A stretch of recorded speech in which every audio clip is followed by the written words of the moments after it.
ഓരോ തെയ്യങ്ങൾക്കും ഓരോ കഥ പറയാനുണ്ടാവുമെന്നതുപോലെ തന്നെ ഓരോ തെയ്യക്കാവുകൾക്കും അവയുടെ ഉത്ഭവത്തെക്കുറിച്ചും ആചാരങ്ങളെക്കുറിച്ചും വ്യത്യസ്തങ്ങളായ കഥ പറയാനുണ്ടാവും. അത് മനസ്സിലാക്കുമ്പോൾ മുത്തശ്ശി കഥയേക്കാൾ മനോഹരങ്ങളാണ് അവ ഓരോന്നും എന്ന അനുഭവമാണ് ഉണ്ടാവുക. അത്തരത്തിൽ വളരെ വ്യത്യസ്തമായ ഒരു പുരാവൃത്തമാണ് മല്യോട്ട് ചീർമ്പക്കാവ്, മല്യോട്ട് പാലോട്ട് കാവായതിനു പിന്നിലും. പ്രാദേശിക ജനാധിപത്യത്തിൻ്റെ സ്വഭാവം വച്ചു പുലർത്തുന്നതാണ് മല്യോട്ട് പാലോട്ടുകാവ്.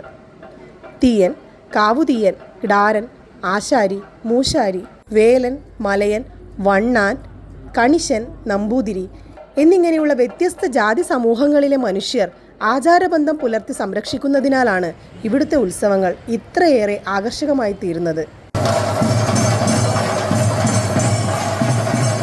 കാവുകൾ പൊതുവെ ഗ്രാമീണാന്തരീക്ഷത്തിൽ വൃക്ഷച്ചുവട്ടിലോ വള്ളിക്കെട്ടിലോ തെയ്യത്തിൻ്റെ സ്വഭാവ രീതി അനുസരിച്ചാണ് കെട്ടിയാടിക്കാറ് പതിവ്. എന്നാൽ ഇതിൽ നിന്നെല്ലാം വ്യത്യസ്തമായി ഒരു മഹാക്ഷേത്രത്തിൻ്റെ പ്രൗഢിയോടെ നിലകൊള്ളുന്നതാണ് ശ്രീ മല്യോട്ട് പാലോട്ടുകാവ്.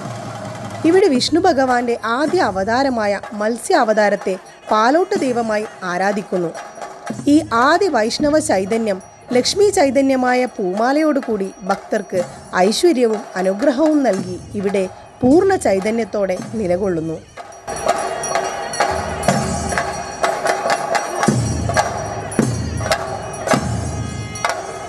കുഞ്ഞിമംഗലത്തിൻ്റെ ദേശാധിപത്യം വഹിച്ചിരുന്നത് ശ്രീ തൃപ്പാണിക്കര ശിവക്ഷേത്രത്തിൻ്റെ ഈശത്വമുള്ളവരായ മല്ലിയോടുമന എന്ന ഇല്ലക്കാരായിരുന്നു. ഈ അതീശത്വമാണ് ഈ ദേശത്തെ മല്ലിയോട് എന്നറിയപ്പെടാൻ കാരണമായത്. മല്ലിയോട് നമ്പിടി എന്ന ബ്രാഹ്മണന്റെ അധീനതയിലുള്ളതും ചീർമ്പ പാതാളദേവിമാരുടെ വാസസ്ഥാനവുമായിരുന്ന ഈ ക്ഷേത്രം മുമ്പ് മല്ലിയോട്ട് ചീർമ്പക്കാവ് എന്ന പേരിലാണ് അറിയപ്പെട്ടിരുന്നത്.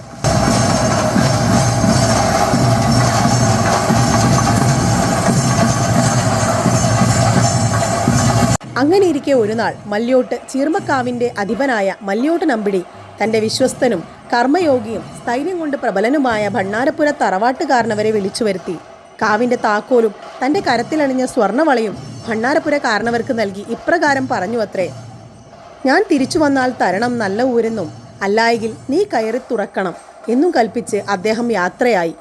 നമ്പിടി തിരിച്ചു വരാതിരുന്നതിനാൽ അതോടെ ചീർമ്പക്കാവിൻ്റെ അവകാശം തീയ സമുദായത്തിലേക്ക് വന്നു ചേർന്നു.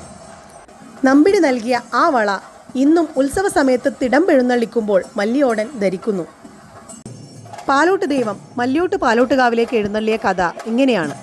ഒരു നാൾ നഗരത്ത് തട്ടാനും ചാക്കാട്ട് നാലാപ്പാടിയും കൂടി അഴീക്കലിൽ മീൻ പിടിക്കാൻ പോയി. വലയിൽ കനമുള്ള എന്തോ ഒന്ന് കുടുങ്ങിയതായി അവർക്ക് അനുഭവപ്പെട്ടു. ഒരു കീടമായിരുന്നു അത്. കോലത്ത് നാടുവാഴുന്നവരെ വിവരമറിയിച്ചതിനെ തുടർന്ന് പ്രശ്നചിന്തയിൽ മത്സ്യാവതാരമൂർത്തി മഹാവിഷ്ണുവിൻ്റെ പൊൻകിരീടമാണതെന്നും ഇളവില്ലോൻ, കരിവില്ലോൻ എന്നീ ഉപദേവതമാരോടുകൂടി ദൈവം ഈ പൊൻകിരീടത്തെ ആധാരമാക്കി ഏഴിമന്നൻ്റെ നാടു കാണാൻ വന്നതാണെന്നും തെളിഞ്ഞു. ശ്രീ പാൽക്കടലിൽ നിന്ന് അഴീക്കോട്ടെത്തിയ ദൈവത്തെ പാലഴീക്കോട്ട് ദൈവം എന്ന് ചൊല്ലി വിളിക്കാമെന്ന് പ്രശ്നചിന്തയിൽ തെളിഞ്ഞു. പിന്നീട് ഈ പേര് പാലോട്ട് ദൈവം എന്നായി മാറിയതാണെന്നും പറയപ്പെടുന്നു. പാലോട്ടുകാവുകളുടെ ആരൂഢസ്ഥാനം അഴീക്കോട് പാലോട്ടുകാവാണ്. പിന്നീട് അണ്ടല്ലൂർക്കാവ്, മാവിലക്കാവ്, മേച്ചേരിക്കാവ്, കാപ്പാടുകാവ്, തെക്കുംപാടുകാവ്, കീച്ചേരിക്കാവ്, അതിയടംകാവ് എന്നിവിടങ്ങളിൽ സാന്നിധ്യം കൊണ്ട ദേവൻ അതിയടം പാലോട്ടുകാവിൽ നിന്നാണ് മല്യോട്ടെത്തുന്നത്.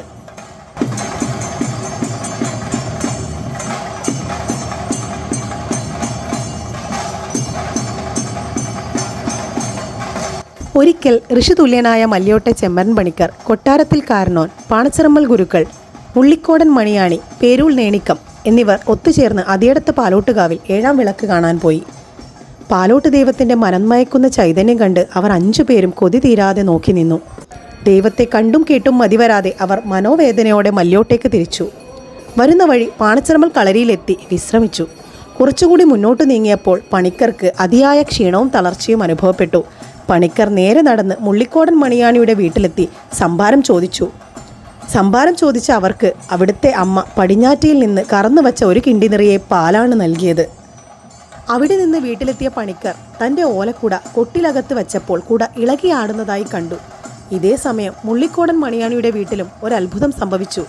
ചെമ്പരൻ പണിക്കർക്ക് പാൽ നൽകിയ കിണ്ടി നിറഞ്ഞു കവിഞ്ഞൊഴുകുകയായിരുന്നു.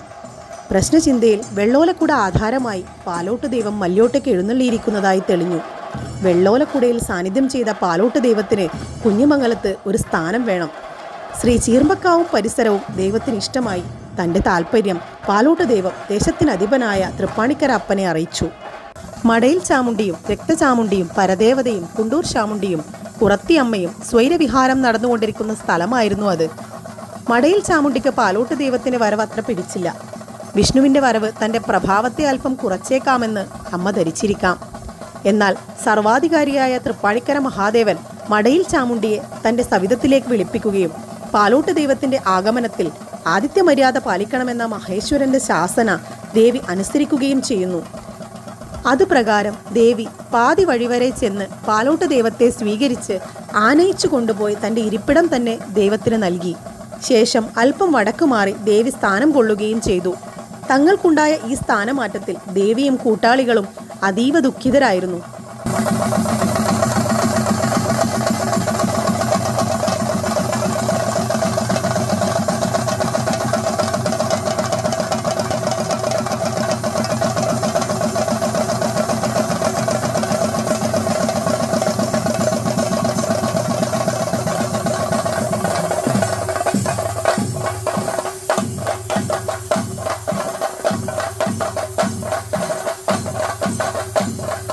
ഈ നീരസവും ഭാവപ്രകടനവുമെല്ലാം കളിയാട്ടത്തിൻ്റെ 4-ാം വിളക്കിലും 5-ാം വിളക്കിലും ഇന്നും പ്രകടമായി കാണുന്നു.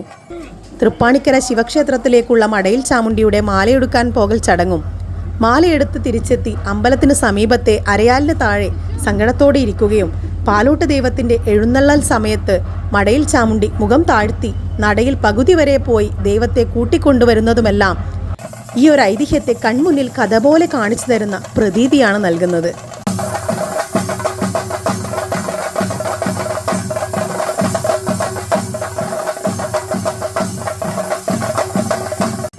പാലോട്ട് ദൈവത്തിൻ്റെ തിടമ്പിൻ്റെ ശോഭയും പറഞ്ഞറിയിക്കാൻ പറ്റാത്ത കാഴ്ച അനുഭവമാണ്. പാലോട്ട് ദൈവത്തെ കുടിയിരുത്തിയതോടെ ചീർമ്പക്കാവ് മല്യോട്ട് പാലോട്ടുകാവെന്നറിയപ്പെട്ടു. എഴുന്നള്ളത്ത് വന്ന് പാലോട്ട് ദൈവത്തിൻ്റെ തിടമ്പ് ശ്രീകോവിലിൽ കയറിയതിൽ പിന്നെ മടയിൽ ചാമുണ്ടി കൈലാസക്കല്ലിൽ മുഴുവനായി കയറാതെ തൻ്റെ നിരാശ ഭാവപ്രകടനങ്ങളോടെ ഭക്തജനങ്ങൾക്ക് മുന്നാകെ കാണിക്കുന്നത് ഭക്തി നിർഭരമായ ഒരു കാഴ്ച തന്നെയാണ്.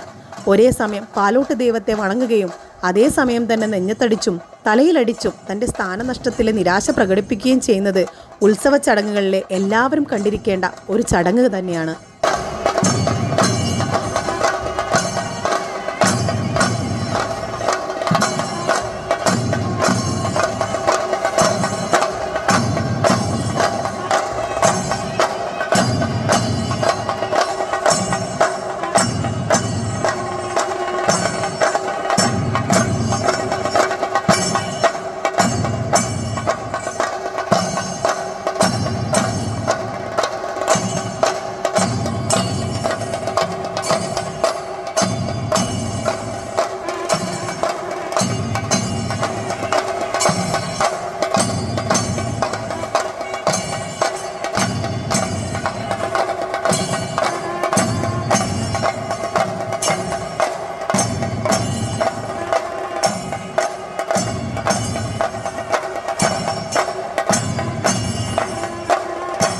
കളിയാട്ടത്തിൻ്റെ 4-ാം നാൾ പാലോട്ട് ദൈവത്തിൻ്റെ തിടം എഴുന്നള്ളത്തോടുകൂടി പാലമൃത് എഴുന്നള്ളത്തും നടക്കുന്നു.